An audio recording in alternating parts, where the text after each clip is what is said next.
إلا الله وحده لا شريك له ونشهد أن سيدنا وحبيبنا ومولانا محمدا عبده ورسوله الذي أرسله بالحق بشيرا ونذيرا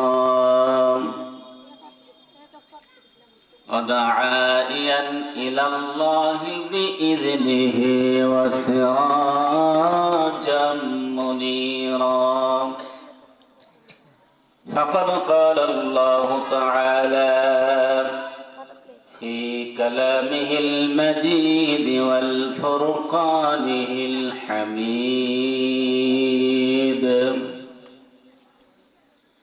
أعوذ بالله من الشيطان الرجيم بسم الله الرحمن الرحيم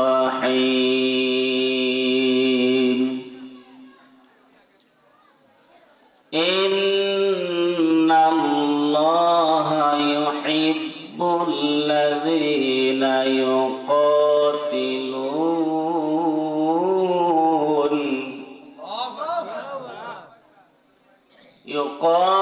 يقاتلون في سبيله صفا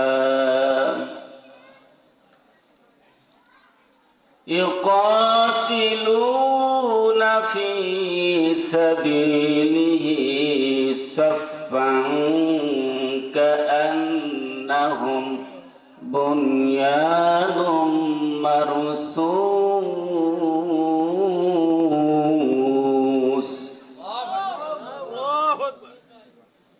وقال النبي صلى الله عليه وسلم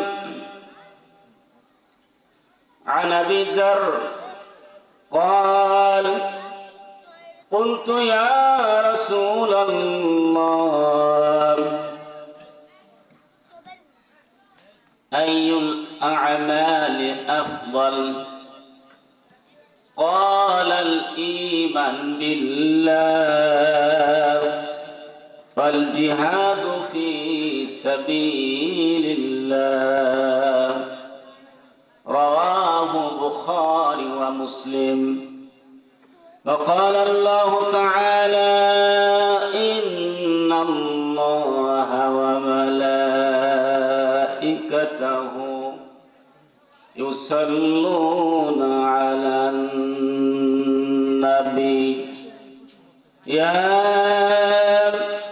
أيها الذين آمنوا صلوا عليه وسلموا تسليما اللهم صل على سيدنا مولانا محمد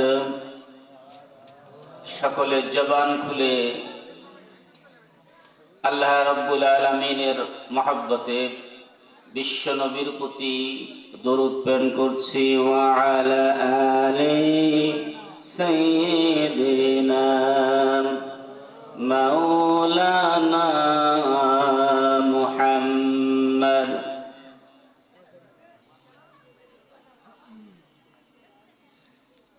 মন আমার কাদেরে প্রাণ আমার কাদেরে যেতে সোনার মদিনায় কথা ঠিক কিনা মন আমার কাদেরে প্রাণ আমার কাদেরে যেতে সোনার মদিনায় আল্লাহুম্মা সাল্লি আলা সাইয়্যিদিনা মাওলানা মুহাম্মদ ওয়া আলা আলিহি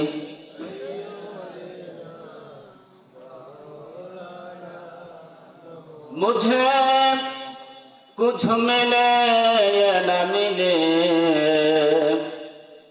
मोहम्मद मिले। मुझे कुछ मिले या न मिले, मोहम्मद मिले।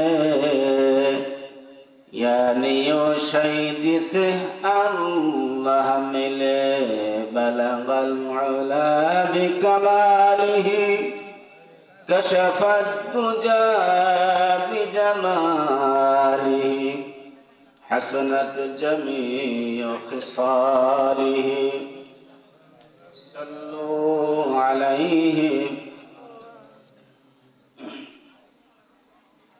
मानवतार कल्याणे আমরা ভাই ভাই এর উদ্যোগে বিরাট ওয়াজ মাহফিল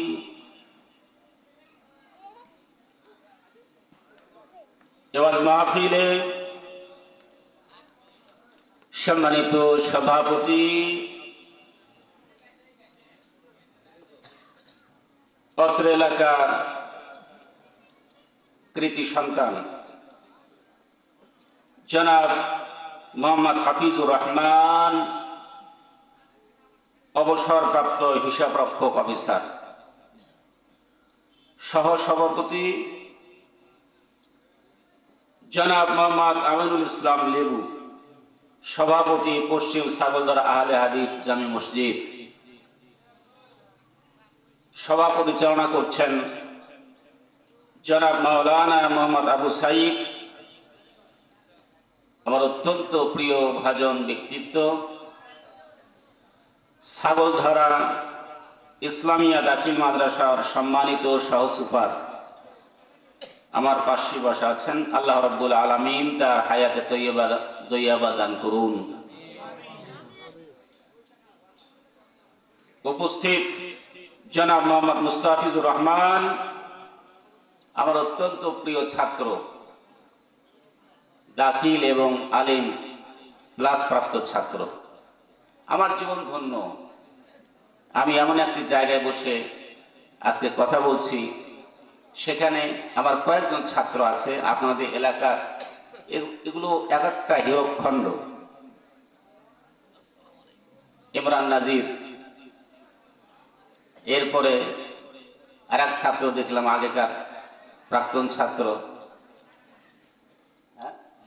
আলমগীর হুসাইন। অসংখ্য ছেলে মেয়ে আমার এখানে আছে যারা আসলেই ভালো। আল্লাহ রাব্বুল আলামিন ছাত্রদেরকে এলাকা এবং দেশ দশের খেদমতগার হিসেবে কবুল করুন, আর মানুষের মতো মানুষে বেড়ে ওঠার তৌফিক দান করুন। আমার পূর্বে বক্তব্য রেখেছেন তৃতীয় বক্তা, আমার সিনিয়র ছাত্র। আমি তাকে উৎসাহ দিয়েছিলাম, বাবা তোমার কণ্ঠ সুন্দর, ওয়াজ মাহফিলে মাঠে ময়দানে বলা শুরু করো, ভালো করতে পারবে। আজকে শুনে আমি মুগ্ধ হয়েছি। অত্যন্ত সুন্দর বক্তব্য রেখেছেন। আলোড়ন সৃষ্টিকারী উদীয়মান তরুণ কণ্ঠস্বর, পুরস্কার প্রাপ্ত কারি জনাব মাওলানা মোহাম্মদ মেহেদী হাসান। আল্লাহ রাব্বুল আলামিন তার হায়াত দারাজ করুন, তাকে ইসলামের জন্য আরো সুন্দর সুন্দর বক্তব্য নিয়ে মাঠে ময়দানে কাজ করার তৌফিক দান করুন। আপনাদের জন্য আজকে আমার পরে খেদমতে আছেন বর্তমান সময়ে বাংলাদেশ ও ভারত আলোড়ন সৃষ্টিকারী তরুণ বক্তা জনাব মাওলানা সাইদ ইকবাল হাবিবি, সুদূর নওগাঁ থেকে এসেছেন। আমার পরেই উনি আপনাদের সম্মুখে বক্তব্য রাখবেন। সম্মানিত উপস্থিতি, বক্তব্যের শুরুতে সেই মহান আল্লাহ তাআলার দরবার শুকরগুজার হচ্ছি যে আল্লাহ রাব্বুল আলামিন আমাদেরকে এখানে এই শীতের রজনীতে সমস্ত প্রতিকূল পরিস্থিতি মোকাবেলা করে, পছন্দ করে, মহব্বত করে, সকল মানুষের মধ্যে থেকে বাছাই করে, ছাঁটাই করে আল্লাহ পাক এখানে আমাদের উপস্থিত হওয়ার সুযোগ দান করেছেন। সেজন্য আমরা সেই মহান আল্লাহ তাআলার দরবারে শুকরগুজার হচ্ছি। আমরা বলছি আলহামদুলিল্লাহ। সমস্ত দরুদ ও সালাম বিশ্ব মানবতার মুক্তির দূত জনাবে মুহাম্মদ রাসূলুল্লাহ সাল্লাল্লাহু আলাইহি ওয়াসাল্লামের প্রতি। প্রিয় উপস্থিতি, আপনারা কেমন আছেন? আমার সামনে উপবিষ্ট আল্লাহ প্রেমিক, রসুল প্রেমিক ভাইয়েরা এবং পর্দার আড়ালে আমার মা ও বোনেরা, আমার কথার আওয়াজ যতদূর পর্যন্ত যায় সকলের প্রতি শুভেচ্ছা ও ভালোবাসা জ্ঞাপন করি আমি আমার বক্তব্য শুরু করছি। প্রিয় উপস্থিতি, এই পৃথিবী কার? আসমানের সৃষ্টিকর্তা কে? জমিনের সৃষ্টিকর্তা কে? আমার সৃষ্টিকর্তা কে? আমার হায়াতের মালিক কে? মৌতি মালিক কে? আলহামদুলিল্লাহ। সে আল্লাহ তাআলার কথা আমরা শুনতে এসেছি, কথা ঠিক কিনা বলুন? আল্লাহ রাব্বুল আলামিন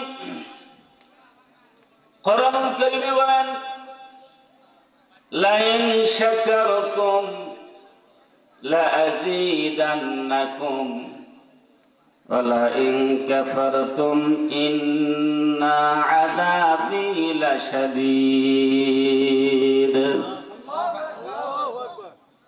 বান্দারা, আমার বারিত নিয়ামত পৃথিবীব্যাপী পরিব্যাপ্ত, এই নিয়ামতগুলি প্রাপ্ত হয়ে তোমরা যদি আমার শুকরিয়া করো, আমি রব্বুল আলামিন আমার পক্ষ থেকে নিয়ামত বাড়াইয়া দিব। আর যদি নাশকরি করো, আমি রব্বুল আলামিন তোমাদের দেওয়া নিয়ামতগুলো সংকুচিত করে দিব,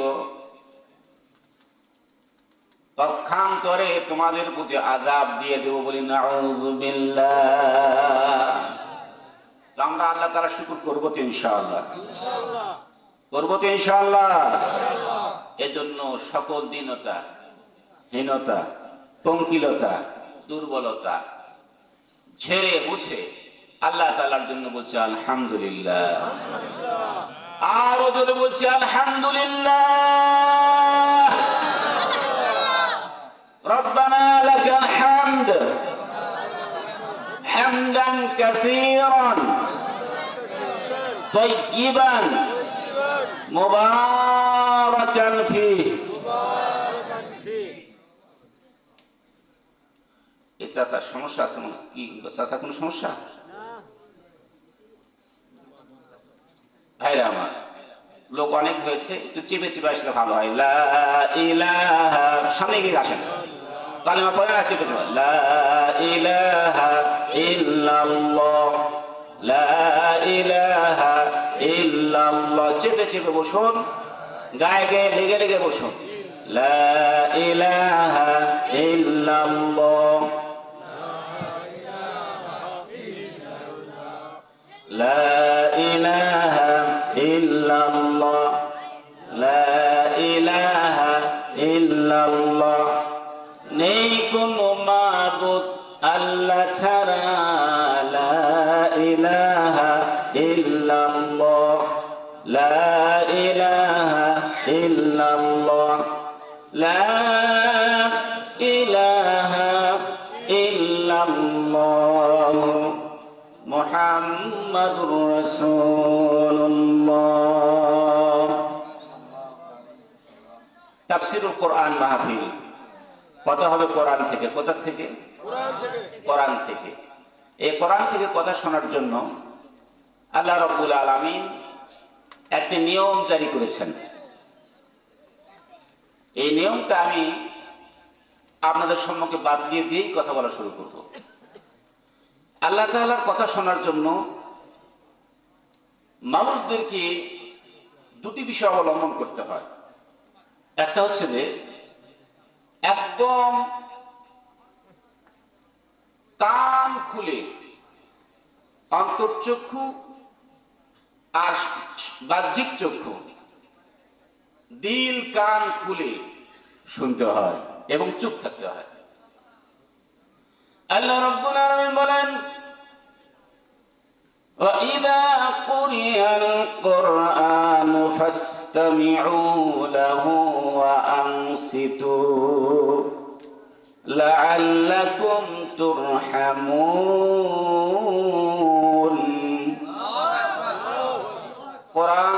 তেলাওয়াত করা হয়, কোরআন যখন তাফসীর করা হয়, কোরআন যখন পাঠ করা হয়, তোমরা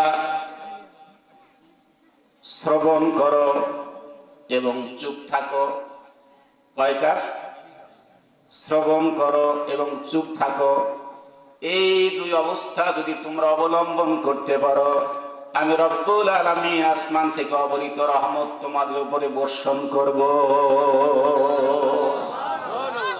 জোরে বলেন সুবহানাল্লাহ। আল্লাহ রব্বুল আলামিন আসমান থেকে অবারিত রহমত এখানে বর্ষিত হচ্ছে। আপনাদের বিশ্বাস হয়? আপনাদের বিশ্বাস হয়? এটা যে জান্নাতের বাগান। যতক্ষণ থাকবেন প্রত্যেকটি কথার বিনিময়ে আপনার জীবনের গুনাহ মাফ হবে, নেকি লেখা হবে এবং মর্যাদা বুলন্দ হতে থাকবে। বলেন সুবহানাল্লাহ। ভাইরা আমার, আল্লাহ নবীর সাহাবী হুদাই রাদিয়াল্লাহু তাআলা রাত্রিবেলায় কোরআন তেলাওয়াত করছেন, তার ঘোড়া লাফালাফি করছে। এই অবস্থা দেখে তার ছেলে ইব্রাহিম কাছেই ছিল। চিন্তা করলেন যে আমি যখন কোরআন তেলাওয়াত করি তখনই ঘোড়া লাফালাফি করে। বুখারী শরীফ ৬ষ্ঠ খণ্ড ৩৬৪২ নম্বর হাদিস। বিশ্ব নবীর সাহাবী কোরআন তেলাওয়াত করছে, ঘোড়া লাফালাফি করছে। এই অবস্থায় দেখে উনি চিন্তা করলেন, এই লাফালাফি অবস্থায় আমার ছেলের উপর যদি ঘোড়াটা চড়াও হয়ে যায়, আমার ছেলে তো মারা যাবে। উনি চিন্তা করলেন কেন লাফালাফি করে। ঘর থেকে বের হয়ে আসমানের দিকে তাকায়া দেখেন আল্লাহ রাব্বুল আলামিনের আসমান থেকে কি যেন আলো তার ঘরের উপর বিস্তার করে রেখে দিয়েছে। এই অবস্থা দেখি হযরত হুদাইর পাঠ করা বন্ধ করে দিলেন, আর আলো নিষ্প্রভ হয়ে গেল, নিভে গেল। সকালবেলা বিশ্বনবীর দরবারে গিয়ে বলেন, ইয়া রাসূলুল্লাহি ইয়া হাবিবাল্লাহ, আমার এই ঘটনা ঘটেছিল। আমি ভয় পাচ্ছিলাম যদি ঘোড়া লাফালাফিটা কোনো একক্ষণে আমার ছেলের উপরে চড়াও হয়, উঠে পড়ে, তাহলে আমার ছেলে তো মারা যাবে। সেই জন্য কোরআন বন্ধ করে দিলাম।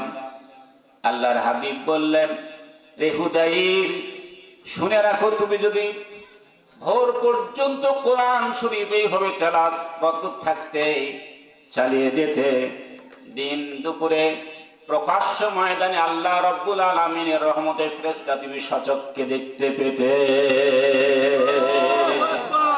এই আলো আলো নয়, এই আলো হচ্ছে আল্লাহ রাব্বুল আলামিনের রহমতের ফেরেশতারা। বলেন সুবহানাল্লাহ। সুতরাং এখানে কোরআন তেলাওয়াত হচ্ছে, এখানে কারা রহমতের ডানা বিছিয়ে রেখেছে? বলেন ফেরেশতারা। ভাইরা আমার, যতক্ষণ থাকবেন ততক্ষণ পর্যন্ত ফেরেশতারা আপনার জন্য দয়া মাগফিরাত কামনা করবে এবং বলতে থাকবে, আল্লাহ এই বান্দা যদি জান্নাত পাওয়ার ইচ্ছায় বসে, আল্লাহ তাদের জন্য জান্নাত লিখে দাও। আর জাহান্নামের ভয়ে যদি বসে থাকে, জাহান্নাম তাদের উপর থেকে হারাম করে দাও। আল্লাহ তাআলা বলতে থাকেন, বান্দারা, আমার ফেরেশতারা, এই লোক কি জাহান্নাম দেখেছে? না, দেখে নাই। যদি দেখতো তাহলে কি হতো? তাহলে বেশি বেশি তোমার ইবাদত করতো। আর জান্নাত যদি দেখতো তাহলে বেশি বেশি জান্নাত পাওয়ার জন্য তোমার কাছে ধন্না দিত আর বেশি বেশি ইবাদত করতো। আল্লাহ রাব্বুল আলামিন বলতে থাকেন, ও বিইজ্জতি ও বিজালালি ও বিকারামি, আমার ইজ্জতের কসম, আমার জালালের কসম, আমার বরত্বের কসম, রে ফেরেশতারা সাক্ষী থেকে যাও, যারা মাহফিল শোনার জন্য নিয়ত করে বসেছে, শেষ পর্যন্ত থাকার নিয়ত করে মোনাজাত হওয়ার পর্যন্ত এই বান্দারা যদি জান্নাত দেখত, বেশি বেশি জান্নাত পাওয়ার চেষ্টা করত, আমি রব্বুল আলামিন বলছি, আর এই বান্দারা যদি জাহান্নাম দেখতো, জাহান্নাম থেকে বাঁচার জন্য চেষ্টা চালাতো, ফেরেশতারা সাক্ষী থেকে যাও, আমার রবুইটার কসম খেয়ে বলছে বান্দাদের ওপর থেকে জান্নাত আমি ওয়াজিব করে দিলাম, আর জাহান্নামকে আমি নিষেধ করে দিলাম, হারাম করে দিলাম। জোরে বলেন সুবহানাল্লাহ, আর জোরে বলেন সুবহানাল্লাহ। সুতরাং কথা হবে কোথা থেকে ভাই? কোরআন থেকে। মান ক্বালা বিহি সাদাকা, যে কোরআন থেকে বলে সেই সত্য কথা বলে, কোরআন থেকে বলে সেই সত্য কথা বলে। মান হাকামা বিহি আদালা, যে কোরআন থেকে বিচার করে সে সঠিক ফয়সালা করে। ওমান হুদিয়া ইলা সিরাতিল মুস্তাকিম, আর যে কোরআন যে ব্যক্তি মেনে চলে সেই ব্যক্তি সরল সঠিক পথে চলে। বলেন সুবহানাল্লাহ। সেজন্য আপনি দুনিয়াতে যতগুলো বই আছে এগুলো পড়লে জ্ঞান বাড়ে, কথা ঠিক কিনা বলেন? জ্ঞান বাড়ে। এবং এগুলো বই কেউ না বুঝে পড়ে না। একটা ছোট্ট শিশু যদি হয়, যদি পড়ে যে হাট্টি মাটিম ডিম, তারা মাঠে পারে ডিম, ছোট্ট ছেলে সেও জিজ্ঞাসা করে যে মাঠে পারে ডিম, হাট্টি মাটিম ডিম, এই জানোয়ারটা কি? তাদের খাড়া দুটো শিং। এই কথা শোনা পরে বলে যে যার শিং আছে সে তো ডিম পারে না আব্বু, শিংওয়ালা জিনিস তো ডিম হয় না, এটা তাহলে কি? এখন আব্বু চিন্তা ভাবনা করে এটা তো আমি বলতে পারবো না, তোমার স্যারকে জিজ্ঞাসা করো। এ ছোট্ট ছেলে বোঝার মানুষে চলে যায় তার স্যারের কাছে, স্যার যে জিনিসের শিং হয় সে জিনিস ডিম হয় না, তাহলে বিষয়টা কি? বলছে জিন্দেগিতে পড়ালাম, আমিও কিছু বুঝে উঠতে পারি নাই, কথা ঠিক কিনা বলে? কিন্তু কোরআন, মান ক্বারা আল কোরআন, যে ব্যক্তি কোরআন তেলাওয়াত করে, হারফান মিন কিতাবিল্লাহি, এই কিতাবের একটা হরফ, ফালাহু হাসানাতুন, তার জন্য নেকি লেখা হয়। ওয়াল হাসানাত বিআশরি আমসালিহা, একটা নেকির পরিমাণ হবে 10 গুণ, 10টা। রাসূল বললেন লা আকুলু আলিফ লাম মিম হারফুন, আমি এই কথা বলছি না যে আলিফ লাম একটা হরফ, বাল আল আলিফু হারফুন ওয়া লাম হারফুন ওয়া মিম হারফুন। আলিফ একটা হরফ, লাম একটা হরফ, মিম একটা হরফ। কয়টা হলো? তাহলে কয় নাকি হবে? আলিফ লাম মিম। আল্লাহর হাবিব বলেন গণনা দিক থেকে 30, কোন বান্দা এর তত্ত্ব, এর অর্থ, এর ব্যাখ্যা আর কোরআন শেখার মানুষে পৌঁছা দেওয়ার ইচ্ছায় যদি তেলাওয়াত করে, আল্লাহ রাব্বুল আলামিন তাকে বেগাইরে হিসাব নেকি দান করেন। সুতরাং আমরা এখানে বসেছি বোঝার জন্য, পৌঁছে দেওয়ার জন্য, কথা ঠিক কিনা বলেন?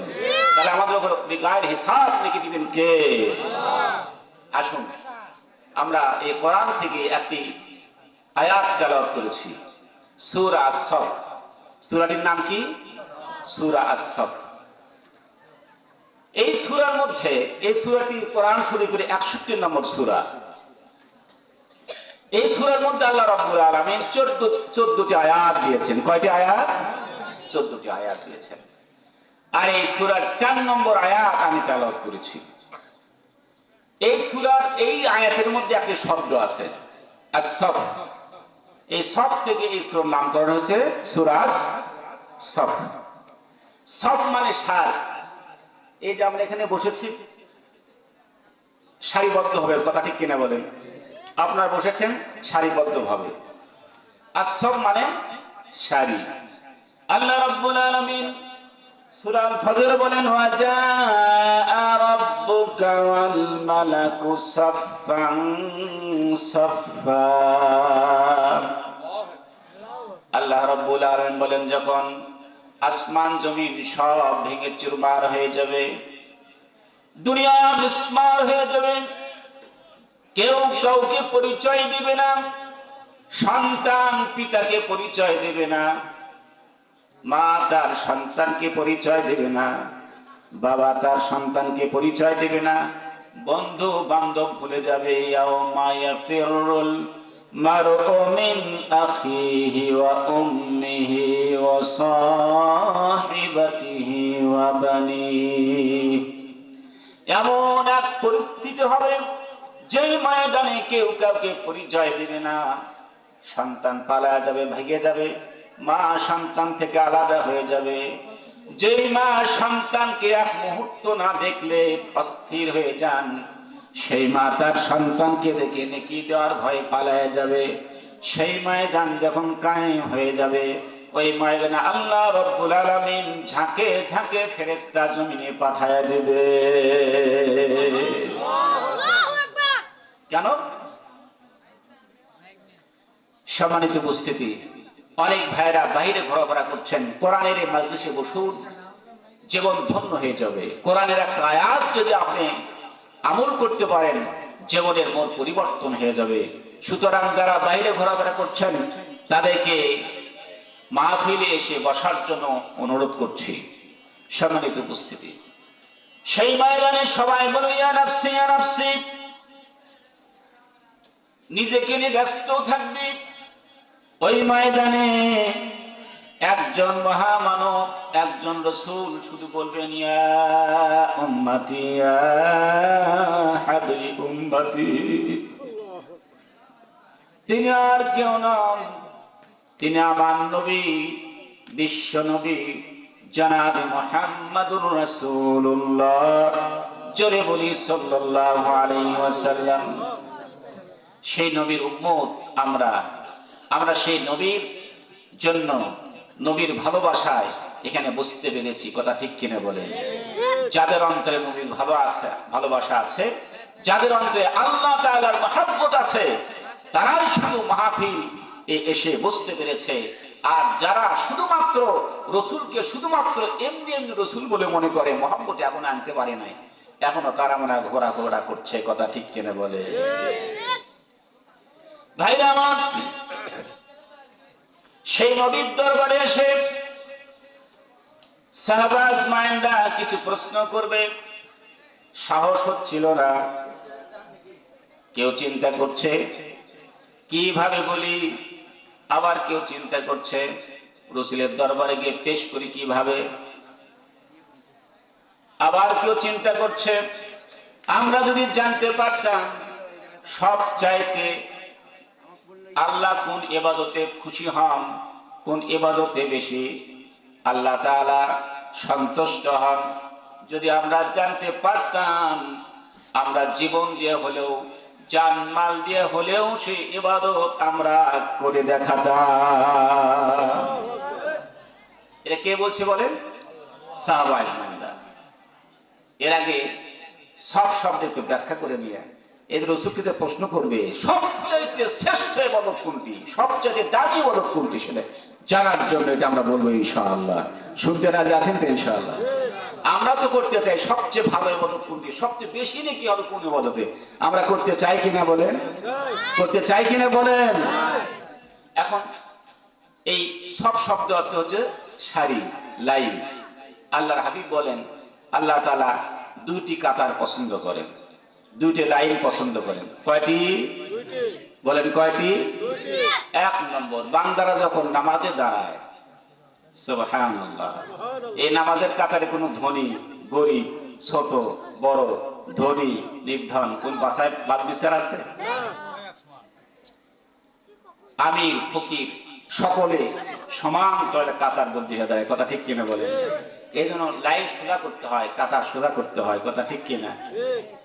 ভাইরা আমার, আল্লাহর হাবিব বলেন যেই সময় বান্দা নামাজের কাতারে দাঁড়ায়া যায়, আল্লাহ রাব্বুল আলামিন এই বান্দাদের কাতার এত পছন্দ করেন, আল্লাহ রাব্বুল আলামিন বলতে থাকেন বান্দারা, ফেরেশতারা তোমরা দেখো এই বান্দাদেরকে সৃষ্টি করতে নিষেধ করেছিলে, দেখো তো এই বান্দারা আমার ইবাদত করার জন্য সব কিছু ত্যাগ করে কাতার বন্ধ হয়েছে, বলো তো এই বান্দাদেরকে কি দিয়ে সন্তুষ্ট করা যায়?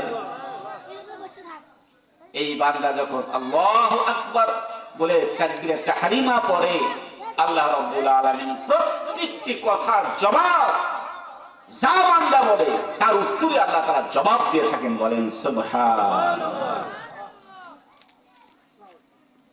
আল্লাহ রাব্বুল আলামিন বলেন এক নম্বর কাতার হচ্ছে নামাজের কাতার, যেই কাতার দেখলে আল্লাহ তাআলা পছন্দ করেন। এই নামাজের কাতার কি একা একা হয় না বহু লোকের সঙ্গে করতে হয়? তাহলে নামাজ আদায় করতে হবে একা না জামাতের সাথে? আল্লাহ রাব্বুল আলামিন বলেন ওয়ারকাউ মা'আর রাকিঈন, হে বান্দারা তোমরা রুকুকারীদের সঙ্গে রুকু করো। বলেন সুবহানাল্লাহ। ওয়াসজুদু মা'আস সাজিদিন, সিজদাকারীদের সাথে সিজদা করো। তাহলে নামাজ একা একা পড়বো না জামাতের সাথে পড়বো? একা একা সাথে পড়বো না জামাতের সাথে পড়বো? আল্লাহর হাবিব বলেন, যেই নবী জিন্দেগিতে কারোর জন্য বদদুয়া করেন নাই, জিন্দেগিতে মানুষের অকল্যাণ কামনা করেন নাই, কাফের বেঈমান মুশরিক তার গায়ের উপরে নারী ভুঁড়ি চাপড়া দিয়েছে, নামাজরত অবস্থায় তাকে নির্যাতন করেছে, এমনকি তাদের ময়দানে মারতে মারতে জমিনের উপর ফেলে দিয়েছে, রক্তে লাল হয়ে গেছে, এই মুহূর্তে যখন বলেছেন উদু আলাল মুশরিকিন, হে নবী আপনি মুশরিকদের জন্য বদদুয়া করেন, আল্লাহর হাবিব বলেন লাম আসলানা ইন্নামা বুইস্তু রাহমা, আমি মানুষকে লানত দিতে আসি নাই, মানুষকে গালমন্দ করতে আসি নাই, আল্লাহ রাব্বুল আলামিন আমাকে প্রেরণ করেছেন দুনিয়া বিশ্ববাসীর জন্য রহমত হিসেবে। সেই রহমতের নবী আমরা।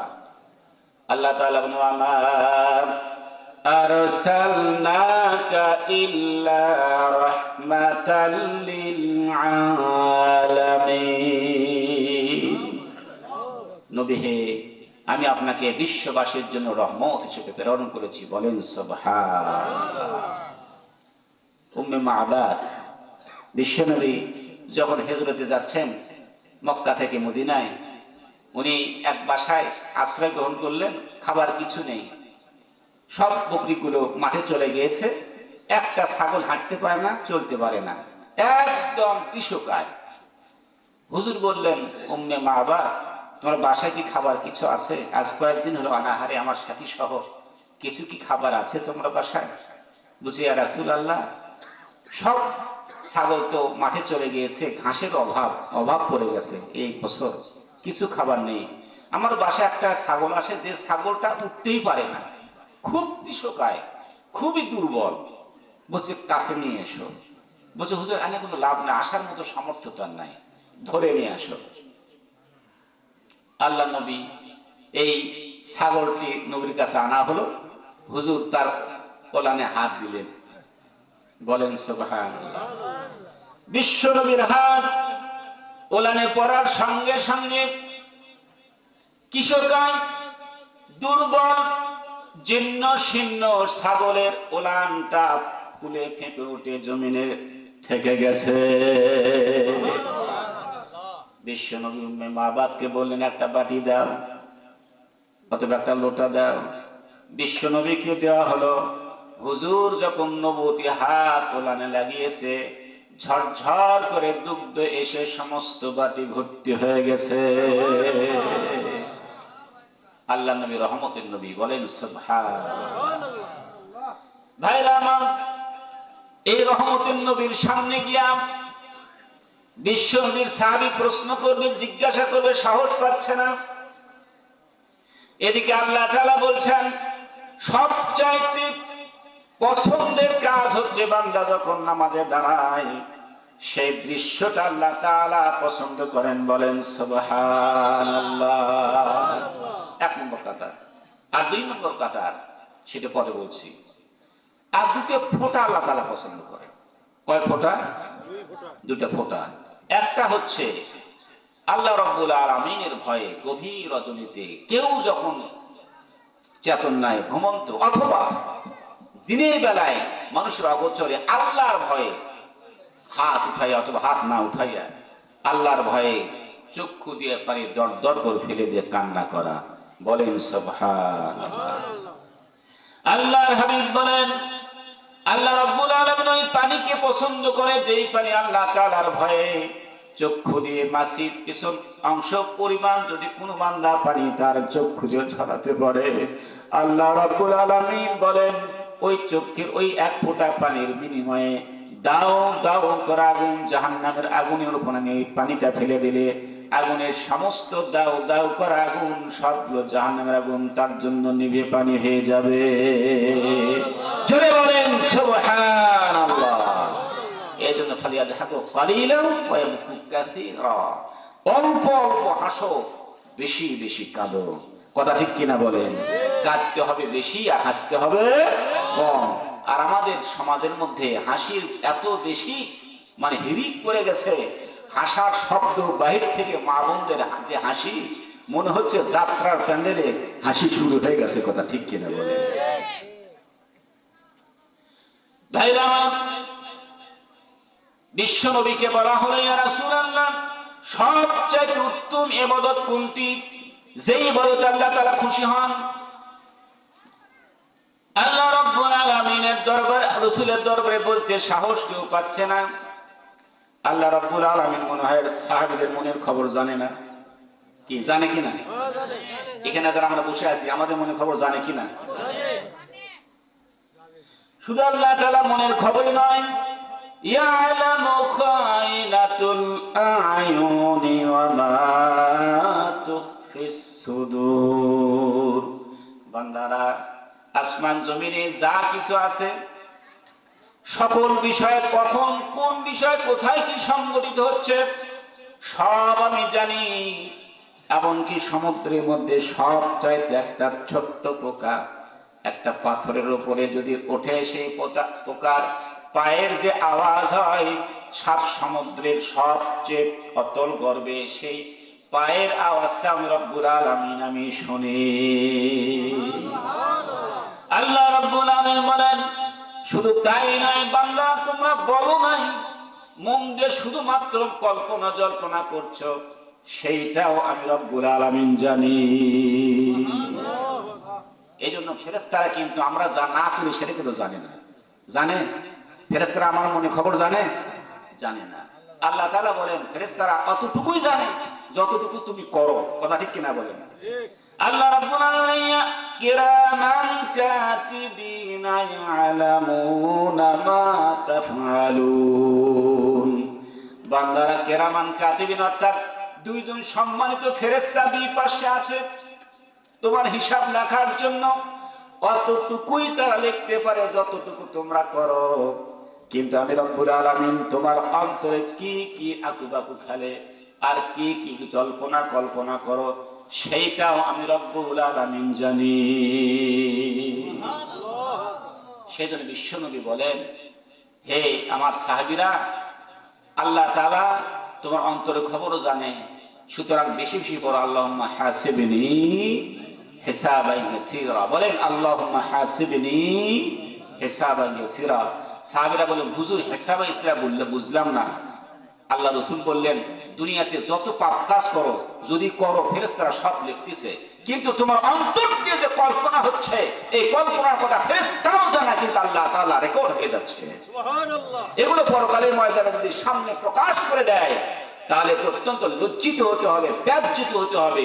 সুতরাং আল্লাহ রাব্বুল আলামিন একসময় এক বান্দার উপরে দয়া হয়ে যাবে, পর্দার আড়ালে নিয়ে গিয়ে বলবে, বান্দা, কেউ জানে না তুমি অন্তরে কল্পনা করেছিলে যে অমুক নারীর চেহারা এত সুন্দর, আমার স্ত্রীর চাইতে অত্যন্ত লাবণ্যময়ী, তার বিছানা যদি একটা বার শুনতে পারতাম, বলোই চিন্তা করেছো না? বান্দা বলবে, হ্যাঁ করেছি। তুমি অমুক রাত্রিতে চিন্তা করেছো যে আমার বাড়িতে তো টাকা পয়সা তেমন নাই, আমি তো নিজে চুরি করতে পারবো না, আমার অমুক বন্ধু অত্যন্ত হাত টান আছে, তাকে পাঠাইয়া দেই, আমি চুপচাপ থাকবো, সে একটু নিয়ে আসবে। যদিও সে চুরি করার সফলতা পায় নাই, কিন্তু তুমি কল্পনা করেছো মানুষের পরিশ্রমকৃত টাকা অর্থ সাত করতে মনে মনে খারাপ কল্পনা করেছো, বলো করো নাই? ফেরেশতারা বলবে, বান্দা বলে, হ্যাঁ আল্লাহ, এগুলো তুমি কি করে জানলে? আল্লাহ তাআলা বলবেন, যাও, এটা তো আমি শুধু জেনেছি, দুনিয়ার কেউ জানে নাই। পর্দার আড়ালে গিয়ে বলবে, বান্দা, আমি কি তোমাকে মাফ করে দিই, এটাকে তুমি চাও? ওই বান্দা বলবে, আল্লাহ দয়া করে মাফ করে যদি দাও তাহলে আমার জীবনটা ধন্য হয়ে যায়। রব্বুল আলামিন যদি মাফ না করে দেয়, আজকে তোমার দরবারে হিসাব দেওয়ার মতো আমার কিছুই নাই। রব্বুল আলামিন বলবেন যা, আমি তোকে মাফ করে দিলাম। বলেন সুবহানাল্লাহ। একে বলা হয় হিসাবাই ইয়াসিরা। বলুন আল্লাহুম্মা হাসিবনি হিসাবাই ইয়াসিরা।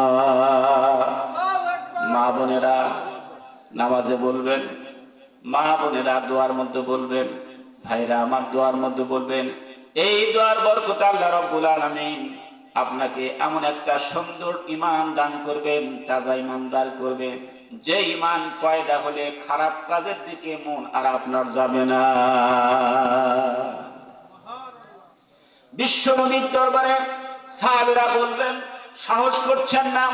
আল্লাহ রাব্বুল আলামিন বিষয়টা জ্ঞাত হয়ে বিশ্বনবীর উপরে আয়াত নাযিল করে দিলেন, ইন্নাল্লাহা ইউহিব্বুল্লাযীনা ইউকাতিলুন। নিশ্চয় আল্লাহ তাআলা ভালোবাসেন তাদেরকে, নিশ্চয় আল্লাহ তাআলা ভালোবাসেন তাদেরকে। কাদেরকে? ইউকাতিলুনা ফি সাবিলিহি সাফফা, যা আল্লাহ রাস্তায় জিহাদ করার জন্য কাতারবদ্ধ হয়ে, সারিবদ্ধ হয়ে, একতাবদ্ধ হয়ে আল্লাহর জমিন, আল্লাহর দ্বীন কায়েম করার জন্য চেষ্টা চালায়। জোরে বলেন সুবহানাল্লাহ।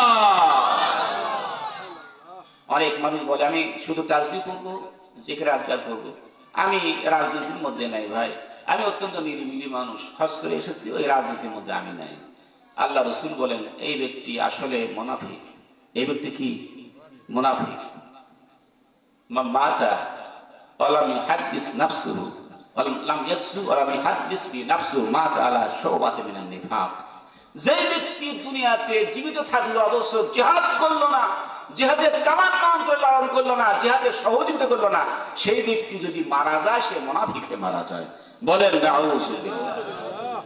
আল্লাহ রাব্বুল আলামিন বলেন সেই বান্দাদেরকে আমি রব্বুল আলামিন ভালোবাসি যারা কাতার বন্ধু হয়ে আল্লাহর জমিন, আল্লাহর দ্বীন কায়েম করার জন্য ঐক্যবদ্ধ ভূমিকা পালন করে। আমি রব্বুল আলামিন তাদেরকে ভালোবাসি যারা সীসাধারা প্রাচীরের মতো অনর অবিচল থেকে আল্লাহর জমিন, আল্লাহর দ্বীন কায়েমের সংগ্রামে লিপ্ত হয়। জোরে বলেন সুবহানাল্লাহ। হযরত আবু যর গিফারী রাদিয়াল্লাহু তাআলা আনহু বিশ্বনবীর কাছে গিয়ে জিজ্ঞাসা করলেন, আইয়ুল আ'মালি আফদাল, ইয়া রাসূলুল্লাহ সবচেয়ে শ্রেষ্ঠ আমল কোনটি? আল্লাহর হাবিব বললেন, ঈমান বিল্লাহ, আল্লাহর প্রতি ঈমান আনা। কার প্রতি ঈমান আনা? আল জিহাদু ফি সাবিলিল্লাহ, আর আল্লাহ রাস্তায় জিহাদ করা। বলেন সুবহানাল্লাহ। হযরত উমর রাদিয়াল্লাহু তাআলা আনহু খাব্বাব রাদিয়াল্লাহু আনহুর কাছে গিয়ে বলছে, ইয়া খাব্বাব, তোমার এই যে পেছনের অংশ কোনো গোস্ত নেই, কারণটা কি? একদম হাড় বের হয়ে গেছে, কোনো গোস্ত নেই, কারণটা কি? এত চিকন কমর তো কাউকে আমি দেখি নাই, কারণ কি? হযরত খাব্বাব ছিলেন হচ্ছে যে এই যে আপনারা দেখেছেন না সারিয়াকান্দিতে যারা এই কামার হাতুড়ি দিয়ে, না হাতুড়ি দিয়ে যারা ইয়ে করে, কি বলে, অস্ত্র তৈরি করে কামার, এরা কি করে? আগুন ধরায় না ভাই? আগুন ধরায়। আগুন ধরে প্রখর আগুন যখন হয়, একদম দগদগে আগুন যখন হয়, তখন সেখানে লোহা দেয়, লোহা লাল টকটক হয়, এরপরে লোহাকে বাড়ি দেয়। কথা ঠিক কিনা বলে? এরপর লোহার জং ছেড়ে যায়, অস্ত্র তৈরি হয়। কথা ঠিক কিনা বলে? উনি এই ব্যবসা করতেন। উনি শুধু একটা কাজ করেছিলেন, কালেমা পড়েছিলেন। কি করেছিলেন? কালেমা পড়েছিলেন। কালেমা পড়ার কারণে কাফের বেঈমানরা বলল যে কালেমা ত্যাগ করো, কালেমা পড়া যাবে না। বলছে না, আমার জীবন থাকতে কালেমা ত্যাগ করতে পারবো না। বলছে না, তাহলে তোমার জীবন শুধু নয়, তোমার ব্যবসা বাণিজ্য সব শেষ হয়ে যাবে। উনি বললেন রাজি আছি। কাফেররা তাকে এই জ্বলন্ত আগুনের উপরে চিৎ করে শোয়া, আগুনের উত্তাপে তার সমস্ত কমর থেকে গোস্তগুলো পুড়ে পুড়ে আগুনের উপর পড়ে সবগুলো গোস্ত এবং চামড়াগুলো শেষ হয়ে গিয়ে শুধু হাড্ডি সার হয়েছে।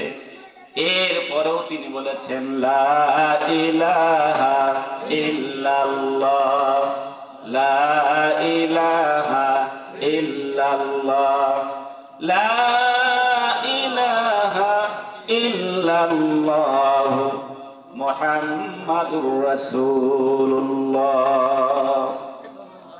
কালেমা পড়লে নির্যাতন আসে, কথা ঠিক কিনা বলেন? কালেমা পড়লে আযাব গজব আসে, কথা ঠিক কিনা বলেন? ইতিপূর্বে যারা কালেমার আন্দোলন করে বাংলার জমিনে ইসলাম প্রতিষ্ঠিত করতে চেয়েছে তাদেরকে রিমান্ডে নেওয়া হয়েছে, কথা ঠিক কিনা? তাদের জেলখানায় ভরা হয়েছে, কথা ঠিক কিনা বলেন? শুধু জেলখানায় ভরা হয় না, তার বাড়ি ঘর সবগুলো আস্তে আস্তে তাদেরকে নির্যাতনে এমন স্টিমুলার চালানো হয়েছে, তাদের উপরে নির্যাতনে এমন নিষ্পেষণ করা হয়েছে, তারা দুনিয়াতে যেন মানুষই নয় এরকম তাদের সঙ্গে আচরণ করা হয়েছে, কথা ঠিক কিনা বলেন? আল্লাহ তাআলা বলেন, বান্দারা তোরা বিষণ্ণ হয়েও না, তোমরা অবসন্ন হয়েও না, সাহস হারা হয়ে না, ওয়ালা তাহিনু ওয়ালা তাহজানু ওয়া আনতুমুল আ'লাউনা ইন কুনতুম মুমিনিন। তোমরা অবসন্ন হয়েও না, সাহস হারা হয়ে যায় না, তোমরা বিজয় হবে যদি তোমরা মুমিন হতে পারো। বলেন সুবহানাল্লাহ। ভাইরা আমার, বাংলাদেশে যারা কোরআনকে নিষ্প্রয়োগ করার জন্য বাংলাদেশের জমিন থেকে যারা কোরআনের আন্দোলনকে একদম মুছে ফেলার জন্য চেষ্টা করেছে, আল্লাহ রাব্বুল আলামিন তাদের এই সমস্ত সুন্দর সংসার, তাদের এই সমস্ত গোছানো অর্থনৈতিক কর্মকাণ্ড, ছোট থেকে বড় পর্যন্ত যত কিছু সাজিয়েছিল সবগুলো একদিনের ব্যবধানে সবগুলো নস্যাৎ করে দেয়, বাংলার জমিন থেকে তাদের উৎখাত করে দেয়, ভারতে পালিয়ে যেতে বাধ্য করেছে, কথা ঠিক কিনা?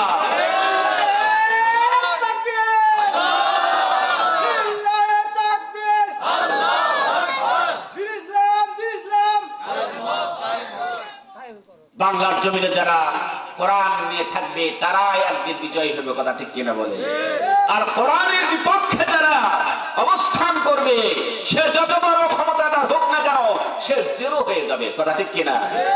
আর কোরআন যদি সামনে থাকে, এই কোরআন তাদেরকে যত বড় সেই জিরো হোক না কেন, পা ফাটা হোক না কেন, সম্পদহীন হোক না কেন, সেই ব্যক্তিকে কোরআন তাদেরকে জান্নাত পর্যন্ত পৌঁছায় দেবে, কথা ঠিক কিনা? সুতরাং আমরা কোরআনের পক্ষে না বিপক্ষে? কোরআনের পক্ষে না বিপক্ষে? নারে তাকবীর! আল কোরআনের আলো, আল হাদিসের আলো, সারা বিশ্বের মুসলমান, সারা বিশ্বের মুসলমান ভাইরা আমার, আল্লাহ রাব্বুল আলামিন এই জন্য বলেন, ওয়ালা তাহসাবান্নাল্লাযীনা কুতিলু ফী সাবিলিল্লাহি আমওয়াত বাল আহইয়াউ ইনদা রাব্বিহিম ইরযাকুন। যারা আল্লাহর রাস্তায় ইসলাম প্রতিষ্ঠার জন্য নিহত হয় তাদেরকে তোমরা মৃত্যু বলো না, তারা জীবিত। আল্লাহ তাআলা বলেন, শুধু জীবিতই নয়, আমি রব্বুল আলামিনের পক্ষ থেকে তারা রিজিক প্রাপ্ত। বলেন সুবহানাল্লাহ।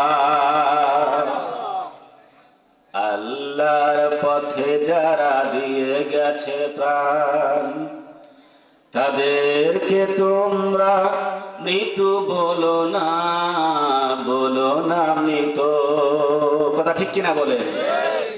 আল্লাহর পথে যারা দিয়ে গেছে প্রাণ তাদেরকে তোমরা মৃত্যু বলো না, বলো না মৃত, কথা ঠিক কিনা? ভাইরা আমার, এই ইসলাম প্রতিষ্ঠার জন্য শুধুমাত্র আমার নবী নয়, ইব্রাহিম, মূসা, ঈসা এবং নূহ আলাইহিস সালাম থেকে শুরু করে সব নবী নির্যাতিত হয়েছেন, কথা ঠিক কিনা? একটা দাওয়াত, লা ইলাহা ইল্লাল্লাহ। এই ইলাহা মানে হচ্ছে কি? আইনদাতা, বিধানদাতা, শাসনকর্তা, কথা ঠিক কিনা বলেন? আমরা আমাদের বাংলাদেশের সংসদ ভবনে সামনে গিয়ে কোনো বান্দা যদি বলে লা ইলাহা ইল্লাল্লাহ, তাকে 100 টাকা নোট দিবে, যেহেতু মন্ত্রীরা ওখানে থাকে, কথা ঠিক কিনা বলেন? এগুলো উচ্চরিত কণ্ঠে যদি বলে কালমা লা ইলাহা ইল্লাল্লাহ, তাহলে 500 টাকা দেওয়ার সম্ভাবনা আছে। কথা ঠিক কিনা বলেন? আরো যদি সাইদির কণ্ঠে বলে লা ইলাহা ইল্লাল্লাহ, হয়তো 1000 টাকাও দিতে পারে। কথা ঠিক কিনা বলেন? কি জন্য? এই কালেমার মর্ম তারা বুঝে নাই।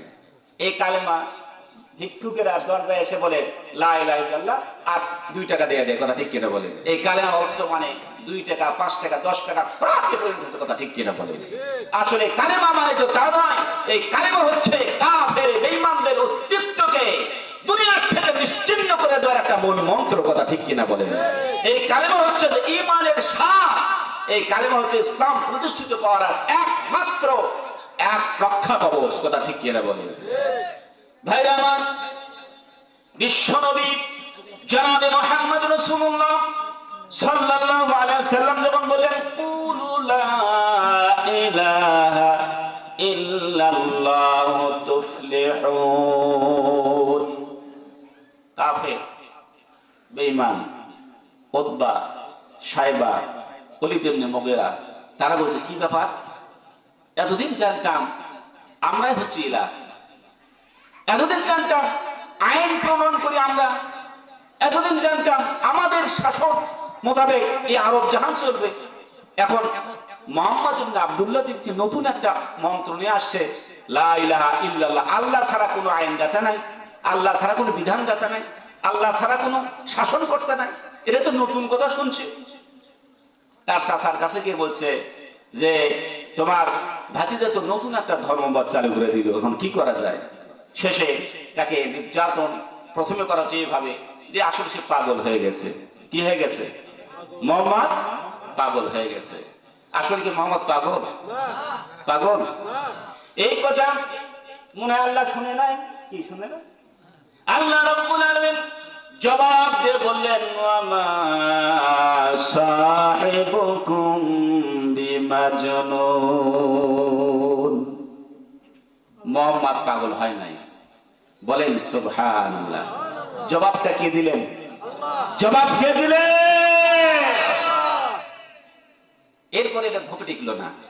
এরপরে বলল যে মুহাম্মদ কবি হয়ে গেছে, সুন্দর সুন্দর কবিতা রচনা করছে।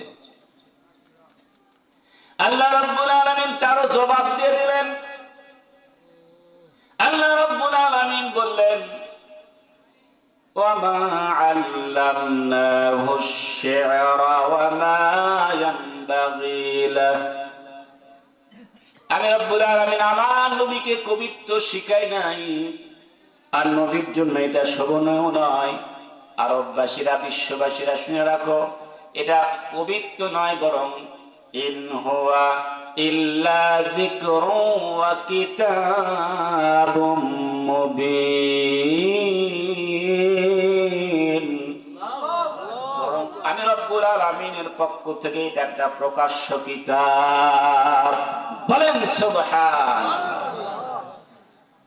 এরপরে কাফের বেঈমানরা তারা বলতে লাগলো এই পাগলের কাছে কেউ যেও না, কবির কাছে কেউ যেও না, গণকের কাছে যেও না। বিশ্বের মানুষ যখন তাম পৃথিবী থেকে হজ করার জন্য মক্কা মদিনায় ছুটছে, প্রত্যেকটি মোড়ে মোড়ে এই সমস্ত কাফের বেঈমানরা লোক সেট করে রাখলো যে তোমরা হজ করে নিরাপদে যাবে, কিন্তু মুহাম্মদ ইবনে আব্দুল্লাহ নামে একজন পাগল আছে, তার সঙ্গে কেউ দেখা করো না। এখন যে বিষয়টা নিষেধ করা হয় সেই বিষয়ের প্রতি মানুষের কিন্তু আকর্ষণ বাড়ে। কথা ঠিক কিনা বলেন? হজ থেকে সবাই চিন্তা করলে কে হজ তো করলাম ভালোভাবে, দেখি পাগলটা কেমন একটু দেখেই যায়। বিশ্বনবীর দরবারে গিয়ে দেখেন উনি সুন্দর সুশ্রী চেহারার মানুষ, চেহারা থেকে যেন মুক্তা ধরছে, আর কথাগুলো যেন সুন্দর মালা গাঁথুনি কথা, একটা কথার মধ্যে কোনো ভুল নাই। সমস্ত মানুষ কাফের বেঈমানদের প্রচারণা শুনে একত্রিত হলো। বিশ্বনবীর কথা শুনে তারা চিন্তা করলো পাগলের চেহারাতে এমন হয় না, সুন্দর গুলা তো চুলগুলা তো সুন্দর হয় না, ভ্রুটা এত সুন্দর হয় না, চেহারার মধ্যে এত লাবণ্যময় চেহারা থাকে না। আমরা তো যা শুনেছি ভুল শুনেছি। বিশ্ব নবীর মুখ দিয়ে যে কথাগুলো ভেসে আসছে এরা আসলে মানুষের কোনো কথা নয়, এটা হচ্ছে আল্লাহ তাআলার কালাম। অতএব আর দেরি করে লাভ নাই, আর দূর থেকে আসার মতো সুযোগ হয়তো হবে না। ইয়ামান থেকে, হাজারামাউত থেকে, বিভিন্ন দেশ থেকে আমরা এসেছি, দ্বিতীয়বার হয়তো আসার সুযোগ হবে না। এবারকার মতোই আমরা একটু মুসলমান হয়ে ফিরে যেতে চাই। বিশ্ব নবীর দরবারে এসে হাতে হাত রেখে তারা করে দিলেন লা ইলাহা ইল্লাল্লাহ। কাফের বেঈমানরা চাচ্ছিল এটাকে সংকুচিত করতে, এটাকে দুনিয়ার থেকে মিটিয়ে দিতে, কিন্তু কাফের বেঈমানদের প্রচারণায় আস্তে আস্তে সারা বিশ্বে মুসলমান বৃদ্ধি পেতে থাকলো। বলেন সুবহানাল্লাহ। তোমরা যত চেষ্টা করো না কেন, ইসলামী বিপক্ষে বই লেখো, পেপার পত্রিকা ছাপাও, যত কিছু করো না কেন, ইসলাম সারা বিশ্বে বিজয় লাভ করবে, এতে কোনো সন্দেহ নেই। কথা ঠিক কিনা বলে? এই 2024 সালে প্রথমেই একজন খ্রিস্টান ডোনাল্ড ট্রাম্প, ইনি এই লোকটা 40 বছর 45 বছর খ্রিস্টান ধর্মযাজক হিসেবে ছিল। আল্লাহ রাব্বুল আলামিন বিশ্বনবীকে স্বপ্নে তাকে দেখানোর সঙ্গে সঙ্গে বিশ্বনবীর চেহারা দেখেই তিনি 45 বছর খ্রিস্টান ধর্ম প্রচার করেছে। হাজার হাজার সার্জারটা গঠিত হয়েছে, সবগুলোকে নিয়ে 10,000 অনুসারী সহ একসাথে ইসলামে দীক্ষিত হয়েছে। বলেন সুবহানাল্লাহ। সুতরাং দিন আর বেশি নাই, ইসলাম বারে বারে ঘরে ঘরে দাঁড়ে দাঁড়ে পৌঁছে গিয়ে বাংলার জমিন সহ সারা বিশ্বে ইসলামের রাজ কায়েম হবে ইনশাআল্লাহ। কথা ঠিক কিনা? সেই ইসলাম প্রতিষ্ঠিত হওয়ার ময়দানে যদি আমরা সামিল হতে পারি, বিশ্বনবীর সুপারিশ পাবো, নচেত নয়। বিশ্বনবীকে যদি আমরা একমাত্র শুধুমাত্র কেবলমাত্র অনুসরণীয় অনুকরণ ব্যক্তিত্ব হিসেবে মেনে নিতে পারি, তাহলে আমাদের সমস্ত ইবাদত কবুল হবে, নচেত একটাও কবুল হবে না। কথা ঠিক কিনা বলে? ভাইরা আমার, বিশ্বনবীর আলোচনা কোরআনে আছে। কথা ঠিক কিনা বলেন? নাই কিনা বলেন? বিশ্বনবীর আলোচনা নামাজে আছে। কথা ঠিক কিনা বলেন? দরুদে আছে। কথা ঠিক কিনা বলেন? বিশ্বনবীর কথা মোতাবেক কবরে যখন রাখা হবে সেটাও রাখা হবে। কথা ঠিক কিনা বলেন? কবরে যখন রাখা হবে কিভাবে বলে রাখা হবে? বিসমিল্লাহি ওয়া আলা মিল্লাতি রাসূলিল্লাহ। আল্লাহ নবীর মিল্লাতে অর্থাৎ দলে রেখে গেলাম। সারা জিন্দেগি যদি মানব পরিচিত দল করেন, সারা জিন্দেগি যদি মানুষের তৈরি দল করেন, রাসূলের দল না করেন, তাহলে মৃত্যুর পরে যদি আপনাকে ওই দলে রেখে যাওয়া হয়, তাহলে কি আল্লাহ কবুল করবেন? আল্লাহ কবুল করবেন? এরপর কবরে রেখে বলেন মা রব্বুকা, তোমার রবকে কি? ভাই, এটা আপনার করা হবে না, নাকি শুধু আমাকে করা হবে? সকলকে করা হয়। মা রব্বুকা, তোমার রবকে? আল্লাহ। কথা ঠিক কিনা বলেন? এরপরে মা দিনুকা, তোমার দিন কি? এই দিন বলতে কি বোঝেন? তোমার জীবন ব্যবস্থা কি? তোমার জীবন ব্যবস্থা কি? ইসলাম হচ্ছে জীবন ব্যবস্থা। ইসলাম যদি জীবন ব্যবস্থা হয়, সে জীবন ব্যবস্থার আইন হবে এইটা। আইন কোনটা হবে? কোরআন হবে আইন বিধান। ইসলাম হচ্ছে জীবন ব্যবস্থা, কোরআন হচ্ছে সংবিধান। আল্লাহ আমার প্রভু, বলেন আল্লাহ আমার প্রভু, রাসূল আমার নেতা, কোরআন আমার সংবিধান। কথা ঠিক কিনা বলেন? ইসলাম আমার ধর্ম, দুনিয়া আমার মাজরাত, ঠিকানা আমার জান্নাত। ভাইরা আমার, যারা কোরআনকে সংবিধান না মানেন, মানব রচিত সংবিধান যদি মানেন, এই অবস্থায় যদি ইন্তিকাল হয়ে যায়, কবর আপনাকে খাতির করবে না, হাসর আপনাকে খাতির করবে না, বিশ্ব নবী জনাবে মুহাম্মদুর রাসূলুল্লাহ সাল্লাল্লাহু আলাইহি সাল্লাম আপনাকে সুপারিশ করবে না। রব্বুল আলামিনের হাবিবের দরবারে এসে বললেন, ইয়া রাসূলুল্লাহ, ইয়া হাবিবাল্লাহ, লক্ষ লক্ষ মানুষের মধ্যে আপনার প্রিয় উম্মতদেরকে আপনি কি করে চিনে নেবেন? মা আয়েশা সিদ্দিকা রাদিয়াল্লাহু তাআলা আনহার প্রশ্নের জবাবে হুজুর বললেন, হাজার হাজার ঘোড়ার মধ্যে একটা যদি কপাল সাদা ঘোড়া দেখা যায় তুমি কি চিনবে? উনি বললেন, না না, সে চেনা যাবে।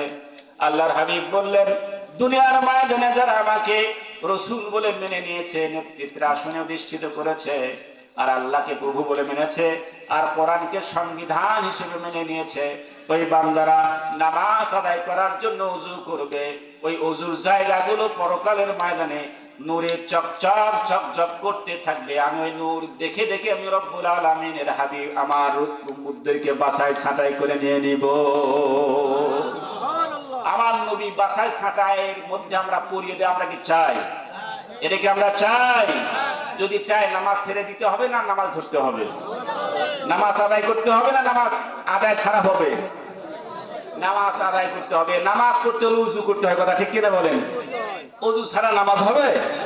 ওযু ছাড়া নামাজ হবে? ভাইরা আমার, এজন্য ওযু যে করবেন, ওযু হচ্ছে যে নামাজের চাবি। ওযু যদি না করে নামাজ হবে? ওযু করলে সেই জায়গাগুলো ঝকঝক চকচক করবে। আর ওযু যদি না করে তাহলে পরকালের ময়দানে ঝকঝক করবে না, চকচক করবে না। সুতরাং আজ থেকে জামাতের সাথে নামাজ আদায় করবেন। কে কে একটু হাত তুলে দেখান। নারায়ে তাকবীর।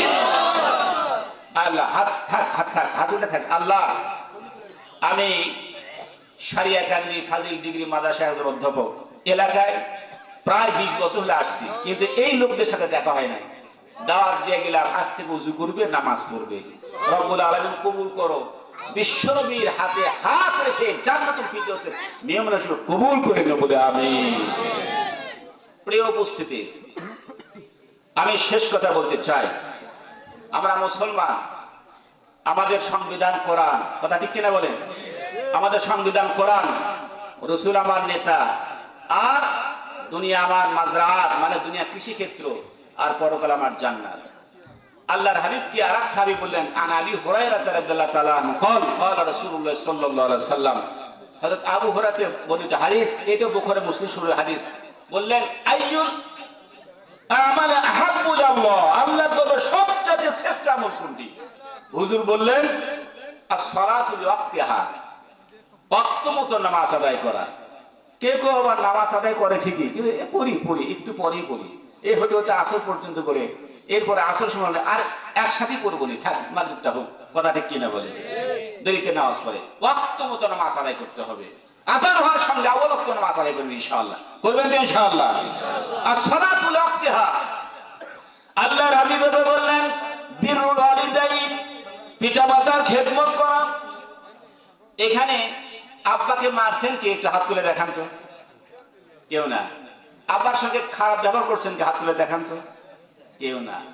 আব্বার সঙ্গে আব্বাকে ভাত কাপড় দেন না কে কে? হাত তুলে দেখান তো। বলছে হুজুর অনেকে আছে, হাত তুলে কি মান সম্মান হারাবে নাকি? এখানে যাও একটা মান সম্মান আছে, পাঁচসার হয়ে যাও আপনার সামনে বলে, কথা ঠিক কিনা বলে? আল্লাহর হাবিবের কাছে বলা হলো পিতামাতার হক কি? হুজুর বললেন, হুমা জান্নাতুকা ওয়া নারুকা, তারাই তোমার জান্নাত, তারাই তোমার জাহান্নাম। যদি ভালো খেদমত করতে পারো তাহলে জান্নাতে চলে যাবে, আর যদি তাদেরকে সন্তুষ্ট করতে না পারো, যত ইবাদত বন্দেগী করো না কেন, আল্লাহ রাব্বুল আলামিন হাবিব বলেন তোমার জান্নাত নসিব হবে না। কোন বান্দা যদি পিতামাতার সঙ্গে খারাপ ব্যবহার করে থাকো, তুমি যদি সারা রাত তাহাজ্জুদ পড়ো, আল্লাহর নবী হাদিস মোতাবেক তোমার ইবাদত আল্লাহর দরবার পর্যন্ত পৌঁছবে না। সুতরাং আজকেই বলছি, আল্লাহ তাআলা রাসূল বলে, রিদা রব্বা রিদা ওয়ালিদাইন, পিতামাতার খুশিতে আল্লাহ খুশি, পিতামাতার বেজার আল্লাহ নারাজ। আল্লাহকে নারাজ করে কোন ইবাদত কবুল হয়? কোন ইবাদত কবুল হয়? সাগরধারা পশ্চিম পাড়ার যুবকদেরকে বলি, আমার ছাত্র আছে, আমার ছাত্রী আছে, তাদের সন্তানাদি অথবা তাদের পিতামাতা আছে, সকলের পায়ে হাত দিয়ে বলি, যাদের বাবা জীবিত আছে আজকেই বাসায় গিয়ে তাদেরকে যদি কোনো কষ্ট দিয়ে থাকেন, পায়ে হাত দিয়া তাদের বুকে বুক জড়ায় নিয়ে বলেন, আব্বা মাফ করে দেন, মা মাফ করে দেন। আল্লাহ খুশি হয়ে যাবে, আপনার দরবারে আল্লাহ রাব্বুল আলামিনের কাছে আপনার সব ইবাদত পরিচ্ছন্ন কবুল হয়ে যাবে। আর যদি তাদেরকে বেজার করেন, আপনার কামা রুজির মধ্যে কোনো বরকত আসবে না, সবগুলোই একদিন না একদিন সব নিষ্প্রভ হয়ে যাবে, সংকুচিত হয়ে আসবে। ভাইরা আমার, আসুন আমরা আল্লাহর ইবাদত করি, পিতা মাতার খেদমত করি, বিশ্বনবীর আইন বিধান বিশ্বনবীর সুন্নাহ মাফিক চলি। আল্লাহ তাআলা আমাদের তৌফিক দান করুন বলে আমিন। আমার স্নেহের ছাত্র মোস্তাফিজুর রহমান সহ আমার স্নেহের ছাত্ররা এখানে এলাকাবাসীকে নিয়ে মাহফিল আয়োজন করেছেন। আমাকে সম্মান দিয়ে দ্বিতীয় বক্তার আসন দান করেছিলেন। তাদেরকে অন্তঃস্থল থেকে ধন্যবাদ জানিয়ে এতক্ষণ পর্যন্ত যা কিছু বলেছি কোরআন এবং সুন্নাহ বলার চেষ্টা করেছি। কিচ্ছা কাহিনী যদিও জানি, কিন্তু বলার সব আমার মুখে শোভা পায় না, কোরআন ছাড়া বলা তো আসলে ঠিক না। সুতরাং কোরআন এবং সুন্নাহ থেকে বলার চেষ্টা করেছি। সময় যেহেতু কম, যা কিছু বলেছি সকলকে আমল করার তৌফিক দান করুন। মা বোনেরা অত্যন্ত কমলা সরলা সুন্দর মনের মানুষ। মা বোনেরা এই সমস্ত কথা আমল করবেন, স্বামীর খেদমত করবেন, স্বামীর সম্পদের হেফাজত করবেন, সতীত্বের হেফাজত করবেন, পর্দায় থাকবেন, 5 ওয়াক্ত নামাজ আদায় করবেন, রমজান মাসে রোজা রাখবেন। আল্লাহ তাআলা আপনাদেরকে জান্নাত দিয়ে দেবেন। আমি সকলকে ধন্যবাদ জানিয়ে এলাকাবাসীর উত্তর উন্নতি, এই মাহফিলের উন্নতি সমৃদ্ধি এবং সকল সুস্বাস্থ্য ও দীর্ঘায়ু কামনা করে আমার বক্তব্য এখানে শেষ করছি। ওয়া আখিরু দাওয়ানা আলহামদুলিল্লাহি রাব্বিল আলামিন। সুবহানাকা আল্লাহুম্মা বিহামদিকা আশহাদু আল লা ইলাহা ইল্লা আনতা আস্তাগফিরুকা ওয়া আতুবু ইলাইক। আসসালামু আলাইকুম ওয়া রাহমাতুল্লাহ।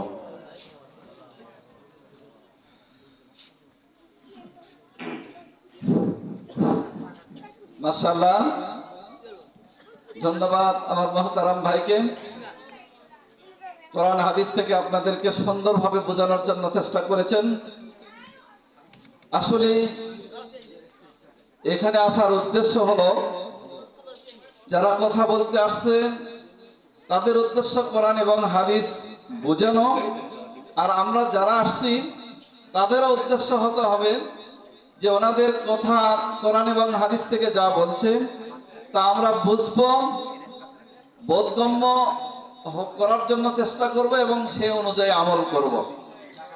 উনি ওনার এই কথার মধ্যে সবচেয়ে মূল্যবান কথা 3টে কথা বলেছেন। এক, আমাদের আল্লাহকে আল্লাহ বলে স্বীকার করতে হবে, আল্লাহর সকল বিধানকে আমাদের মেনে নিতে হবে। দ্বিতীয় নাম্বার, আল্লাহ রসুল সাল্লাল্লাহু আলাইহি ওয়াসাল্লামের আনুগত্য করতে হবে। আর শেষ কথা উনি আরেকটা বলেছেন, পিতা এবং মাতার বেজারে আল্লাহ সন্তুষ্ট নাকি? পিতা এবং মাতার বেজারে আল্লাহ সন্তুষ্ট। পিতা মাতাকে যদি আমরা সন্তুষ্ট করতে পারি তাহলে আল্লাহ সন্তুষ্ট। পিতা এবং মাতার সন্তুষ্টি, আল্লাহ সন্তুষ্ট। মায়ের পদতলে সন্তানের জান্নাত, পিতার পদতলে সন্তানের জান্নাত কথা আল্লাহ রাসূল বলে নাই। আল্লাহ বলেছেন মায়ের পায়ের নিচে তোমাদের জান্নাত। আমাদের সবারই তো মা আছে, ওই মা, আমাদের যে মা তারও মা আছে, তাই না? তাই মা বাবাকে সন্তুষ্ট করতে পারলে আল্লাহকে আমরা সন্তুষ্ট করতে পারবো, আল্লাহ আমাদের প্রতি সন্তুষ্ট হবেন। যারা আমরা মা বাবার সঙ্গে খারাপ ব্যবহার করছি তাদের কাছে আমরা ক্ষমা চেয়ে নিব। তাদের কাছ থেকে ক্ষমা চাইলে অবশ্যই মা বাবা আমাদের উপর ক্রোধ রাখতে পারে না। যখন মা বাবার কাছে আমরা উপস্থিত হয়ে মা ডাক দেই তখন মা অতীতের সব কিছুই ভুলে যায়। তাই সম্মানিত উপস্থিতি ভাইদের আমি অনুরোধ করে বলবো, যে কথাগুলো আমরা শুনলাম এই কথাগুলোর মূল্যায়ন করার জন্য চেষ্টা করি, বাস্তবে আমল করার জন্য চেষ্টা করি। আমল না করে শুনে যাওয়াই, এখান থেকে শুনে বাড়ি পর্যন্ত গেলেন, এই শোনার কোনো মূল্য নেই। যদি একটা কথাও মানতে পারেন, প্রতিটা মাহফিলে যায় একটা কথা যদি আপনি